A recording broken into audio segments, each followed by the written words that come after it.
koncesionare të check-upit. Shifni pak këtu.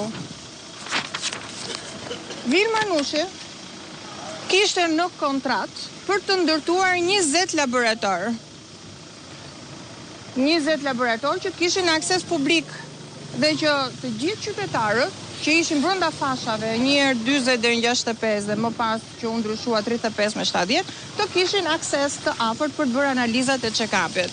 Vilma Nushi jo vetëm që s'ka bërë 20, ka bërë vetëm 3 në pronën e saj private, pa akses publiku, që nuk i mbetet asgjë publikut mbas 10 vjetëve të këtij koncesioni.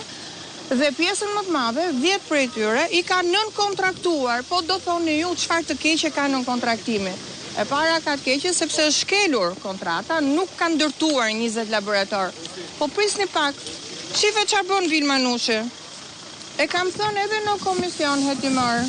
Vilma Nushi i përdor këto 10 laboratorët privat si prestanome, i jepte në muaj 500.000 lek. 500.000 lek vjetra, që të kuptohemi, 500.000 lek vjetra. Dhe po këtu te kontrata e non-kontraktimit, ja ku e keni 500.000 lek, 50.000 lek të vjetra në muaj, i bëre si bëre kaq merrni këto 10 laboratorët e non-kontraktimit, dhe i thot, unë i thot, për çdo analizë do të t'jap 600 lek. Analizë, dhe ja ku është seti i analizave, 600 lek pa të vëshë. Dhe i thot, me të vëshë, unë do t'jap 720 lek.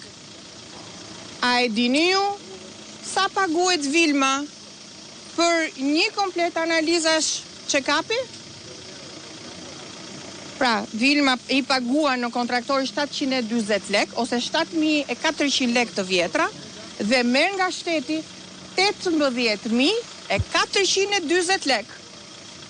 Mendoni pak abuzimin me një analizë mbi 11.000 lek abuzimin që shkon në xhep të Vilma Nushit. Ja ku e keni kontratën, kjo është njëra prej kontratave nën kontraktore që ka bërë Vilma Nushi. A e dini juve, i kam bërë gati të gjitha, a e dini juve që janë bërë rreth 3.9 milion analiza, ose si janë bërë, po kaq paguhen?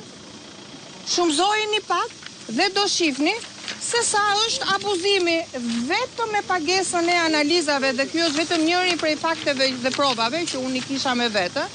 Ja ku e keni.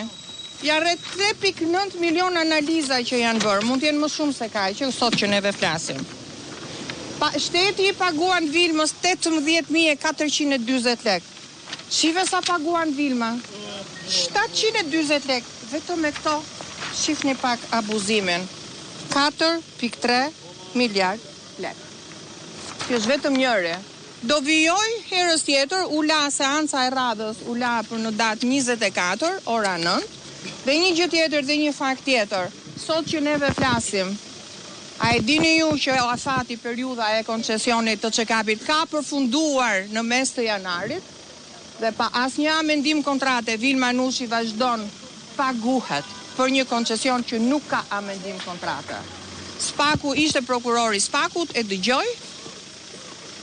Kemi përgatitur në bazë të raportit të komisionit hetimor, kemi përgatitur kallëzim tjetër dhe për Vilmën, edhe për Ogerta Manasiliun që ka rol kuq, edhe për Edi Ramën dhe për Ilir Beqen dhe për çdo që ka shkelur ligjin. Një gjë është e sigurt, me 11 maj kjo merr fund. Marrin fund të koncesione abuzive, marrin fund të koncesione korruptive. Çdo para e shpërdoruar e abuzuar nga